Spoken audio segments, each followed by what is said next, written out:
Hey guys, Blue Knight here from Ultimate RC and doing a 6-month review of my Honcho.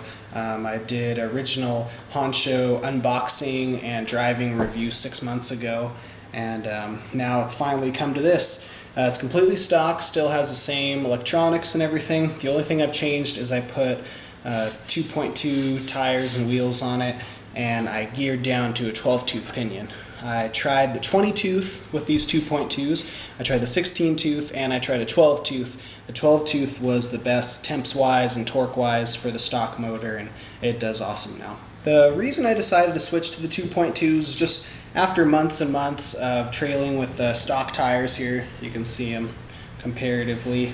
I just wanted something different. I wanted to be able to take on rougher terrain and bigger rocks and stuff, so these worked out awesome. They're the Axial Ripsaws 2.2s in the R35 compound, and they've been great. Still running, same battery from my original video, the Genzace 2S. It's been great. I also tried a NIM in here, and the NIM doesn't have as much punch, doesn't have the top speed. I've really been liking using the Lipos, so I've been using that.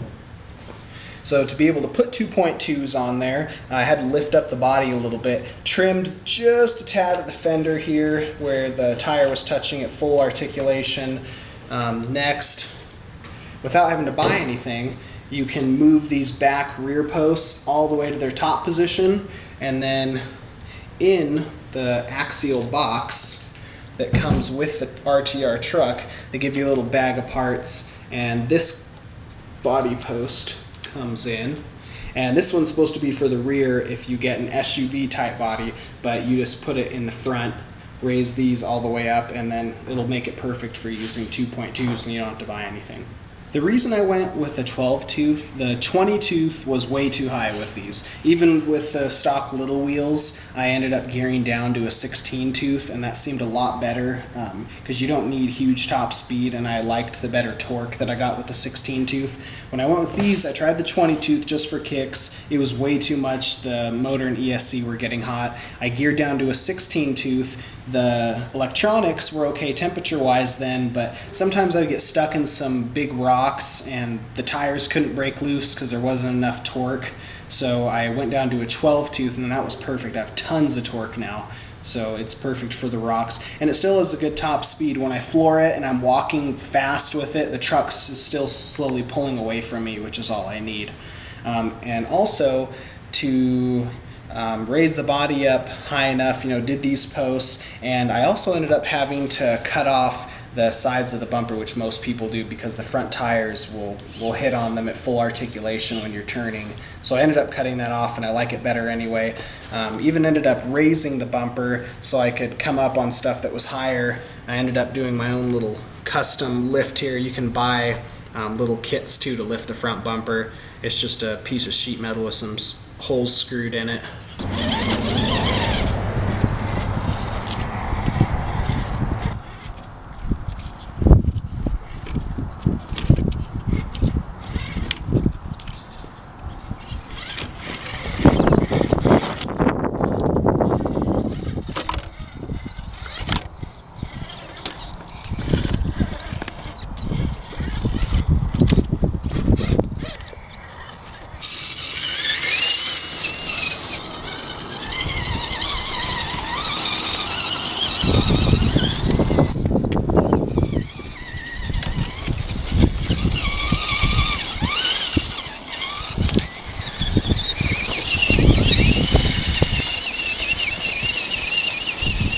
So since I got this one, I ended up, getting addicted. So now I went and bought a CC01, a Tamiya crawler.